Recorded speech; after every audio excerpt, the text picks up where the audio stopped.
ผู้สมัครหาบเลือกตั้งเป็นสมาชิกสภาแห่งชาติสุดที่ 10 ประจำเขตเลือกตั้งที่1นครหลวงเวียงจันทน์จุที่1ที่นำพาโดยทานอาจสะพังทอง 4,000 ดอนนำเบอร์ 2 กรรมการศูนย์กลางพรรคเลขาคณะบริหารงานพรรคนครหลวงเวียงจันทน์ยังสืบต่อพบปะหาเสียงกับผู้มีสิทธิ์ปอนบัตรเลือกตั้งของเขตสาธารณสุขมีขึ้นอยู่หงหมอมโหสถ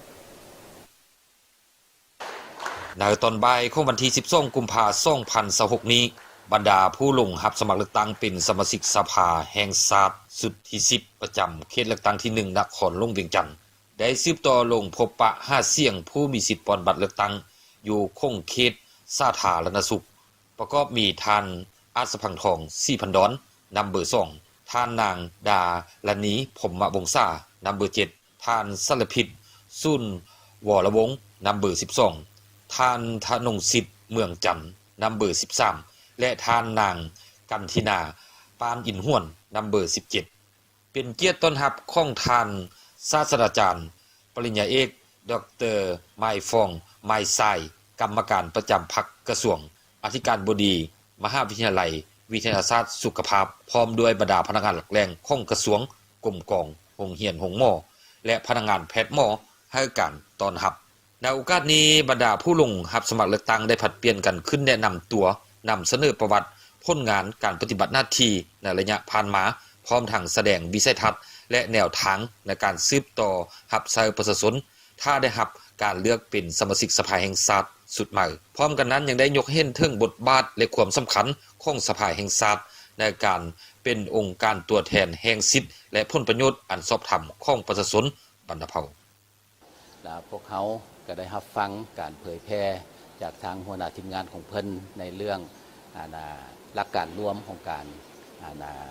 ลงหาเสียงหรือว่าคือการลงคะแนนเสียงเลือกตั้งนั้นสิ่งที่คาดหวังก็คืออยากให้สมาชิกสภาแห่งชาติที่เป็นตัวแทนของพวกเราที่ได้เกิดถือคัดเลือกไปแล้วให้นำเอาปัญหาของพ่อแม่ประชาชนบรรดาเผ่าเฮานี่เสนอต่อรัฐบาลเพื่อไป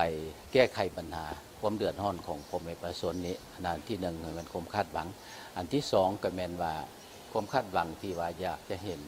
เพศหญิงสสเพศหญิงเข้านั่งอยู่ในสภาหลายขึ้นและความคาดหวังอันที่3ก็แม่นว่าอยากเห็นผลสำเร็จของการเลือกตั้งครั้งนี้ผ่านพ้นโดยดีโดยปราศจากปัญหาต่างๆบรรลุได้ตาม4คาดหมายที่ครับจะว่าเมื่อกี้นี้ 400% ทั้งหมดนั้นแม่นเพื่อแน่ใช้ให้บรรดาพนักงานอ้อมข้างกระทรวงสาธารณสุขก็คือพ่อแม่ประชาชน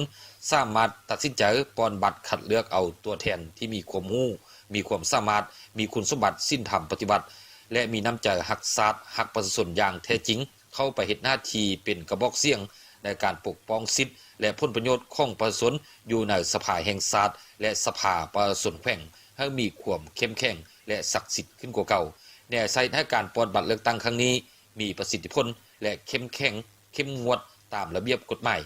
สำหรับผู้ลงรับสมัครเลือกตั้งเป็นสมาชิกสภาแห่งชาติสุดที่ 10เขตเลือกตั้งที่ 1 นครหลวงเวียงจันทน์มีทั้งหมด25ท่านหญิง7ท่านในนั้นจะได้เลือกเอา19ท่าน